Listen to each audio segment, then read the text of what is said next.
La combustion du gazole injecté dans un cylindre est génératrice de particules de carbone. Le moteur HDI limite, grâce à l'injection fractionnée sous très haute pression, la production de ces particules. L'adoption d'un filtre à particules, appelé FAP, permet de diminuer fortement les derniers rejets. Le filtre est assisté d'un dispositif chargé d'assurer la pérennité de sa fonction grâce à des opérations de régénération périodique. Il constitue une première mondiale en matière de dépollution pour les moteurs diesel des véhicules de tourisme. Il réduit de 1000 fois les émissions de particules par rapport à un moteur conventionnel de performance équivalente.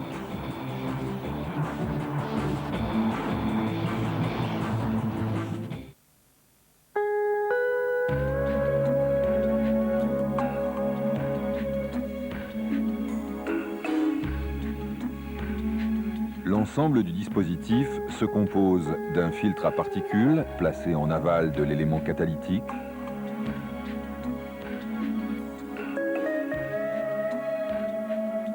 du calculateur de contrôle moteur gérant le système d'injection HDI et l'aide à la régénération, d'un système d'additivation qui injecte un additif spécial favorisant le brûlage des particules, et d'un réchauffeur d'air d'admission. L'air, refroidi habituellement dans l'échangeur air-air, est dérivé grâce à l'action de deux papillons vers un échangeur où il se trouve réchauffé par le liquide du circuit de refroidissement.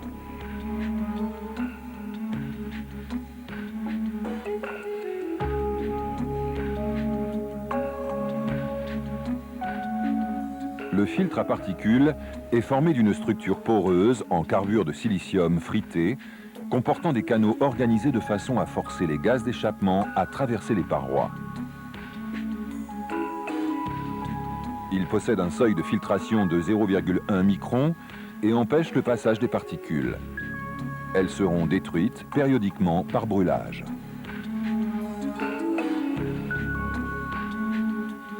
La température nécessaire à la combustion des particules est voisine de 550 degrés. Or, cette température n'est pas atteinte naturellement par les gaz d'échappement. L'adjonction d'un additif spécial dans le gazole permet de réaliser la combustion des particules à une température de 450 degrés. L'additif est un composé d'oxyde de cérium, appelé sérine, qui est livré dilué dans un solvant. Il est contenu dans un petit réservoir de 5 litres placé sous le réservoir principal, ce qui permet de parcourir plus de 80 000 km dans des conditions de roulage normales.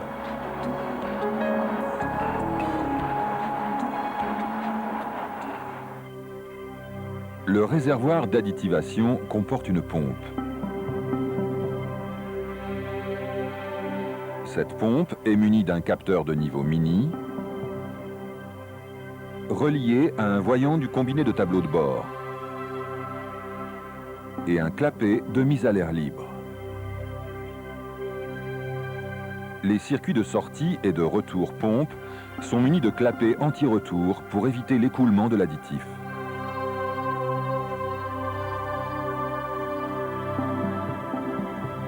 Lorsqu'elle est commandée par le calculateur spécifique à la fonction additivation, la pompe débite par un injecteur dans le réservoir principal. Un capteur informe le calculateur de la situation du bouchon de réservoir. Ce dernier est muni d'aimants. Lorsqu'il est fermé, un aimant influence l'interrupteur à lamelle souple du capteur, ce qui ouvre le circuit. Quand le bouchon est déverrouillé, l'interrupteur referme le circuit.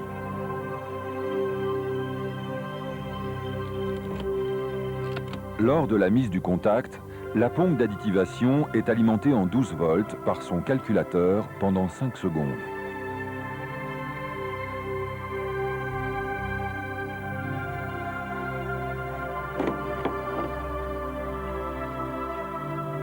lorsque le calculateur d'additivation reçoit, via le BSI, les deux informations suivantes: une ouverture-fermeture du bouchon supérieure à 5 secondes et une variation du niveau enregistrée par la jauge, il calcule la quantité d'additif devant être introduite dans le réservoir principal et commande la pompe et l'injecteur.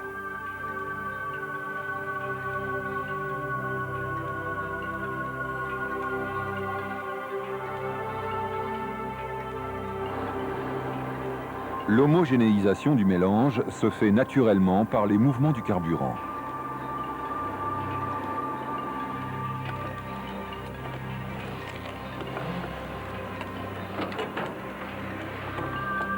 À chaque additivation, le calculateur mémorise la quantité globale d'additifs injectés depuis le début de vie du filtre.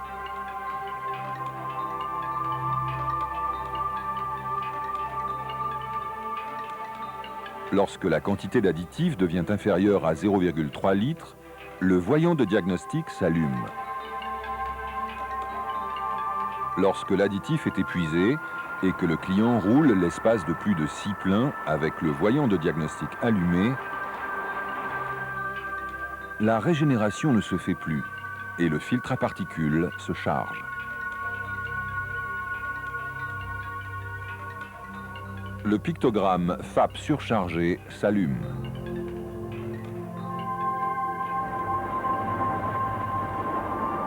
Si le roulage se prolonge, le filtre à particules passe à l'état colmaté. Le calculateur interrompt l'aide à la régénération et commande le mode débit réduit.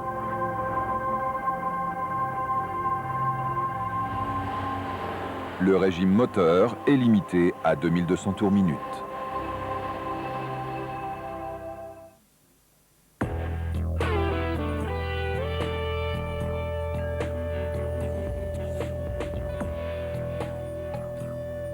Les particules piégées dans le filtre le colmatent progressivement et perturbent le fonctionnement du moteur. Le filtre à particules est muni d'une prise de pression amont et d'une prise de pression aval. Le calculateur de contrôle moteur est informé de l'état de colmatage du FAP par un capteur qui mesure la différence de pression entre son entrée et sa sortie.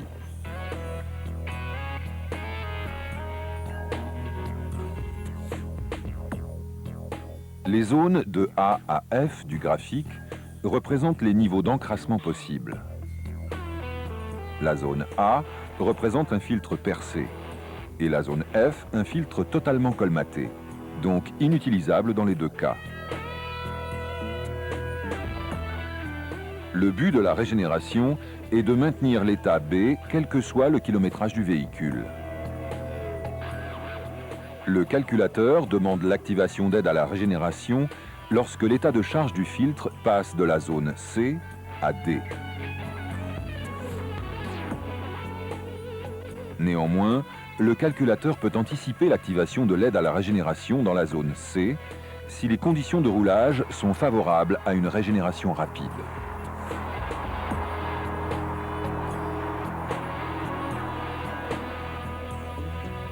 La zone E indique une surcharge excessive du filtre à particules. Lorsque la régénération est interrompue ou s'effectue dans de mauvaises conditions, les particules brûlent mal et le filtre est rapidement surchargé. La pression différentielle augmente très rapidement. Il s'agit d'un état d'alerte, le voyant FAP surchargé s'allume.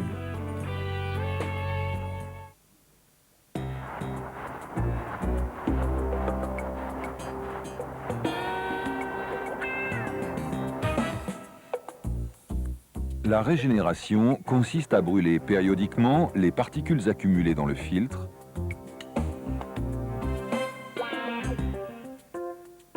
de façon à ramener la pression différentielle en zone B. Cette opération doit rester transparente pour le conducteur. Lors d'un roulage rapide de longue durée, la température des gaz d'échappement atteint d'elle-même la valeur requise pour obtenir une régénération. Environ 450 degrés, carburant additivé. Les particules brûlent naturellement. C'est ce que l'on nomme la régénération naturelle.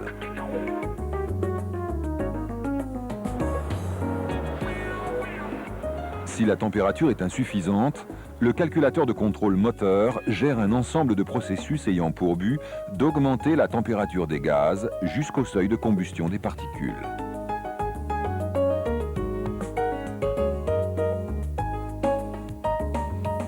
La périodicité des régénérations est gérée par le calculateur moteur.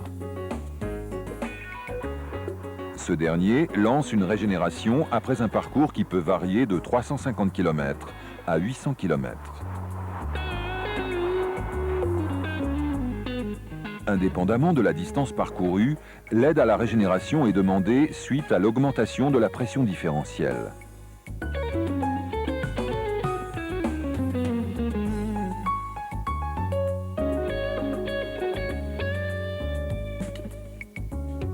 Si plusieurs régénérations n'ont pas abouti, le pictogramme FAP surchargé s'allume.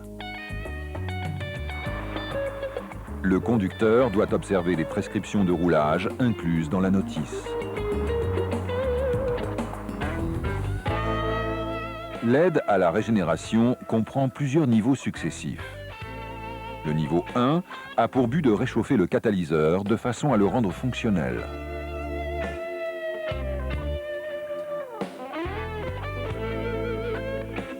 Rappelons que le fonctionnement du common rail nécessite une pré-injection et une injection principale. Le calculateur active, lors de la régénération, une troisième injection.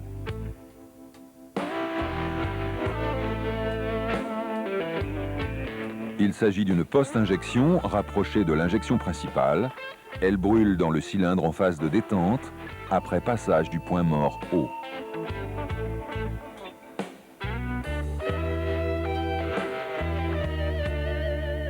Le calculateur interdit le recyclage des gaz d'échappement et pilote le turbo pour maintenir le couple moteur constant.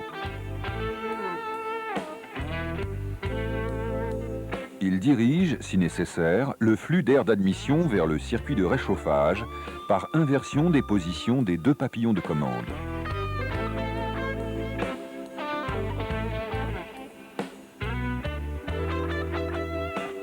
Le calculateur demande l'activation de consommateurs électriques tels que le motoventilateur,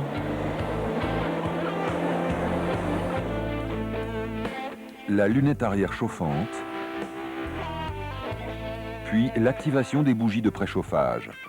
Cette mesure augmente la charge du moteur.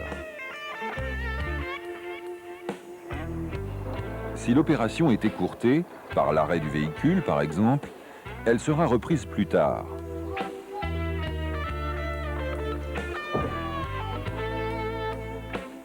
Le calculateur reçoit les informations de température amont et aval catalyseur et détermine si celui-ci est à son seuil de conversion optimale. L'aide de niveau 2 n'est obtenue qu'après réalisation effective de l'aide de niveau 1.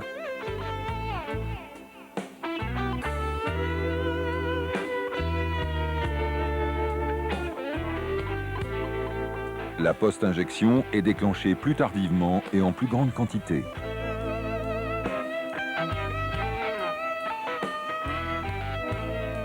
La post-combustion catalytique qui en résulte fournit une température de gaz suffisante pour brûler les particules. Une autre forme d'aide, dite économique, peut être déclenchée lorsque le niveau de charge du filtre n'est pas très élevé et que la butée kilométrique de régénération est proche.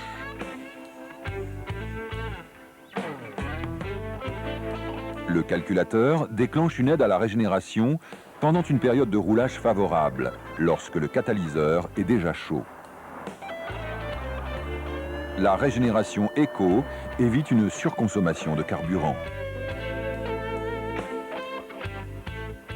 Lorsque la régénération est terminée, le calculateur remet son compteur interne à 0.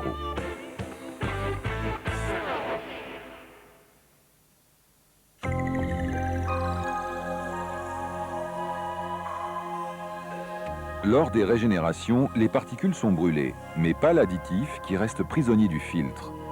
C'est pourquoi le colmatage de ce dernier augmente naturellement et progressivement.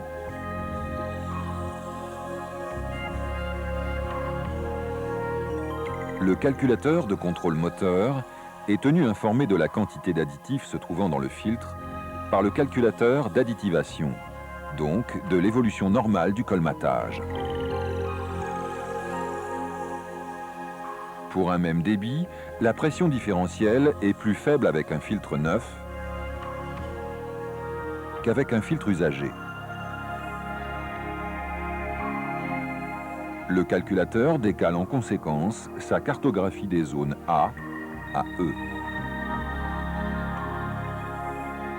L'évolution du colmatage varie avec les conditions de roulage.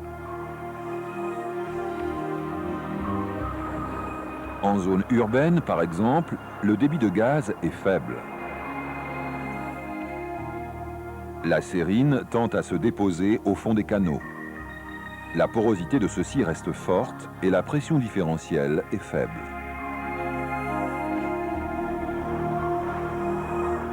Sur autoroute, le débit de gaz est fort.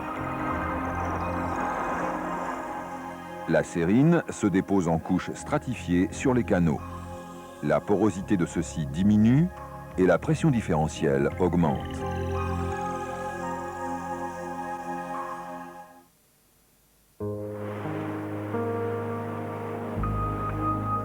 L'entretien du système a lieu tous les 80 000 km ou lorsque le réservoir d'additifs est vide.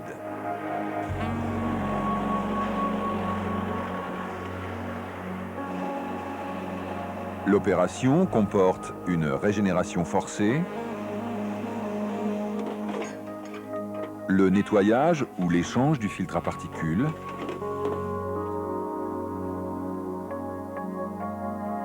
le remplissage du réservoir d'additivation, l'effacement des défauts et la réinitialisation du système à l'aide de l'outil de diagnostic.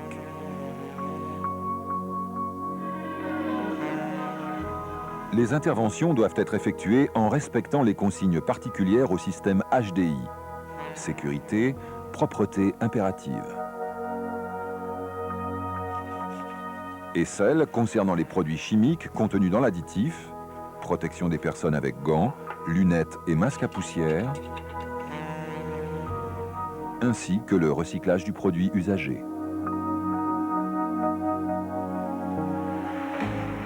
La régénération forcée permet d'éliminer totalement les suies par brûlage.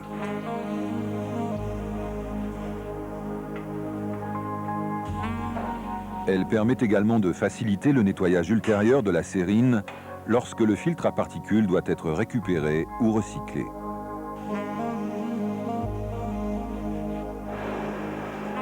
Cette opération est génératrice d'un fort dégagement de chaleur et d'un bruit important. Il faut la réaliser dans un local muni d'un système d'aspiration des gaz adapté. Moteur chaud et tournant, appelé le programme de régénération forcée.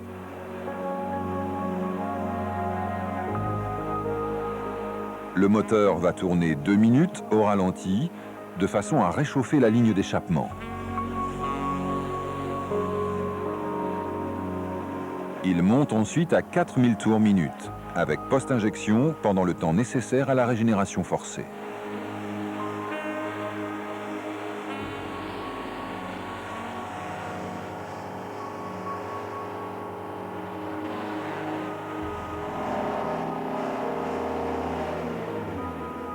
Après un retour au ralenti de 30 secondes, il remonte à 3000 tours pour effectuer un bilan permettant de savoir si la pression différentielle est correcte.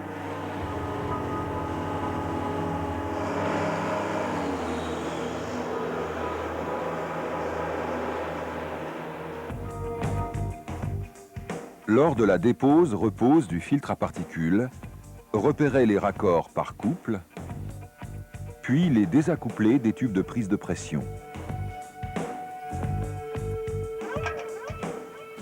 Déposez les sondes de température amont et aval du catalyseur.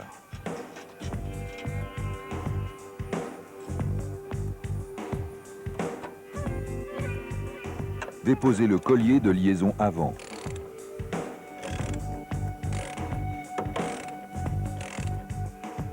Déposez le collier arrière et l'ensemble catalyseur filtre à particules en le sortant par le bas.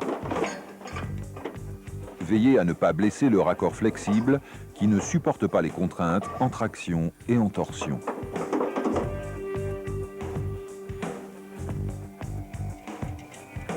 À l'établi, ôtez le tube de prise de pression aval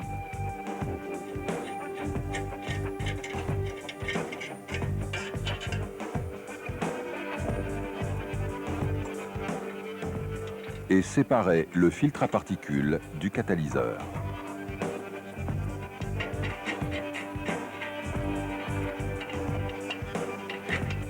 Le filtre doit être remplacé en neuf ou échange-vente. Il pourra à l'avenir être nettoyé.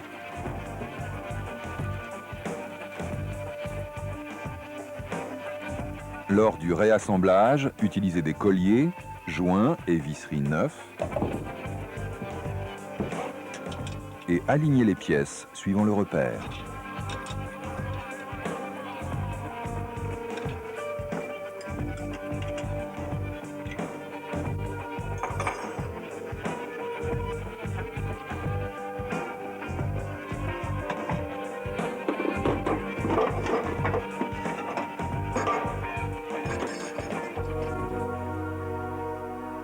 Le remplissage du réservoir d'additifs s'effectue véhicule sur pont et nécessite un kit de remplissage qui comprend 5 bidons d'additifs, un bidon vide de trop-plein et des tuyauteries de service.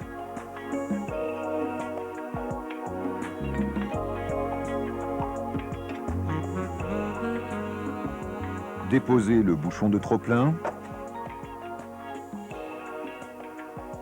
et branchez le bidon de récupération.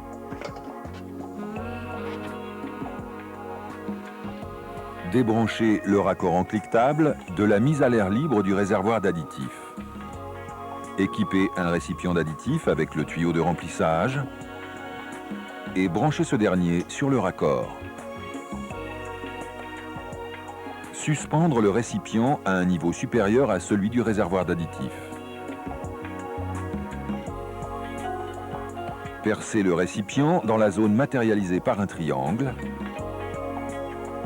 et laissez l'additif s'écouler. Renouvelez l'opération jusqu'à débordement et recueillir le surplus qui coule par le trop-plein dans le récipient dédié jusqu'à écoulement complet du bidon en service.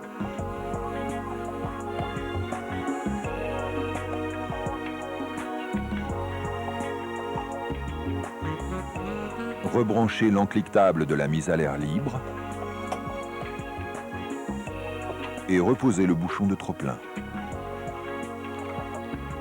Le circuit d'additif doit être réamorcé. Mettre et couper le contact plus de 3 fois.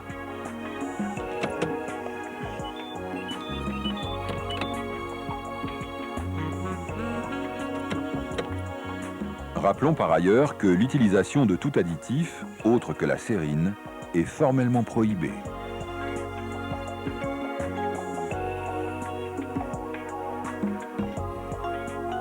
Après échange ou nettoyage du filtre et remplissage du réservoir d'additifs, il faut réinitialiser les calculateurs à l'aide de l'outil de diagnostic.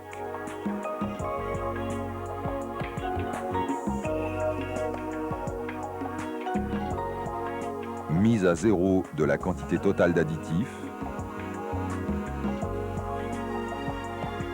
et du kilométrage du filtre.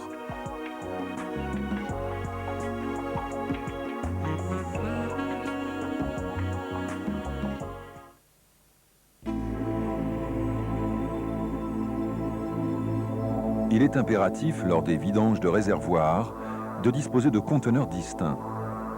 Un pour le gazole normal, un pour le gazole additivé et un fût de recyclage. La vidange du réservoir doit se faire contact coupé pour ne pas intégrer les mesures de la jauge.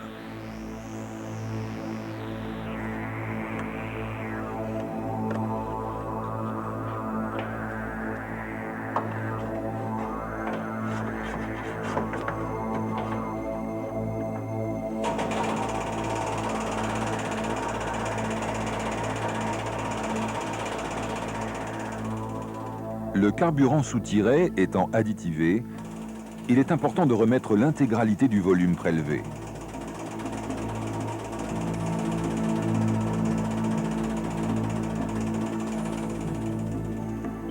Si le carburant prélevé n'est pas réutilisable, impureté ou erreur lors du plein, il faudra le vidanger dans un bidon de recyclage.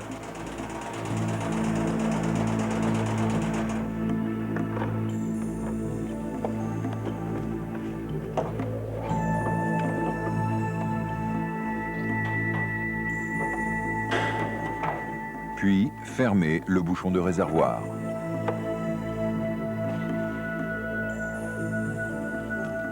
Mettre le contact pendant plus de 5 secondes. Couper le contact. Déposer le bouchon et mettre du carburant propre.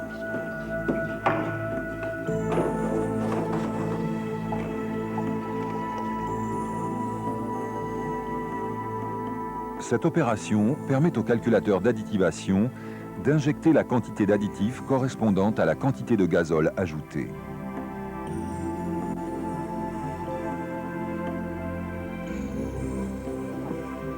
Tout récipient entamé, le trop-plein et les raccords de remplissage doivent être recyclés.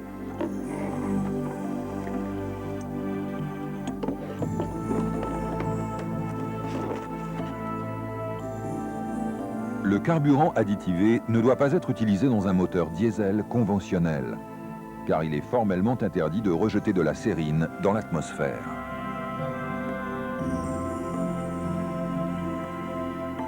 Si le carburant additivé contient des impuretés, il doit être retraité.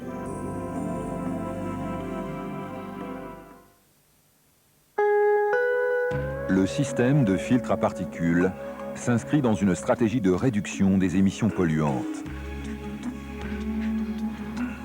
Il donne au moteur diesel HDI un avantage écologique déterminant.